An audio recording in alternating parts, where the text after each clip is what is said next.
আমাদের আন্দোলনের ধারাবাহিকতা বন্ধ হয়ে গেছে, ইসলামী শিক্ষার কোনো উন্নয়ন সাধিত হয় না। সুতরাং আমরা বুঝতে বাকি নেই, যারা মায়ের জন্য কাঁদে না, মায়ের মশার জন্য কাঁদে।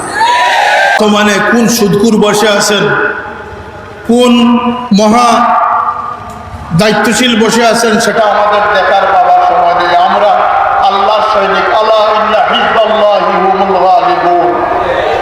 আমরা কার সৈনিক? সুতরাং আমরা দাবি করতেছি, এই বিগত 15 মাস আমাদের আন্দোলনের ধারাবাহিকতা বন্ধ হয়ে গেছে, ইসলামী শিক্ষার কোনো উন্নয়ন সাধিত হয় না। সুতরাং আমরা বুঝতে বাকি নেই, যারা মায়ের জন্য কাঁদে না, মায়ের মশার জন্য কাঁদে। এদেশে ইসলাম নামদারি অনেক আছেন, যারা বেহেশতের সার্টিফিকেট বিতরণ করতেছেন হিন্দু, এবং সবচেয়ে বড় কথা হচ্ছে হিন্দুদের কাছে বেহেশতের সার্টিফিকেট বিতরণ।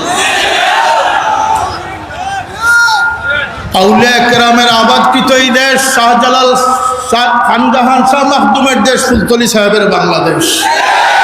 এই দেশে কোনো ইজম, কোনো বস্তা ফসা ইজম নিয়ে ইসলামের ঠিকাদারি করার দায়িত্ব মর্দে মুমিনরা বেঁচে থাকতে কারো হাতে অর্পণ করবে। এটি সতর্ক থাকতে হবে, সাবধান থাকতে হবে।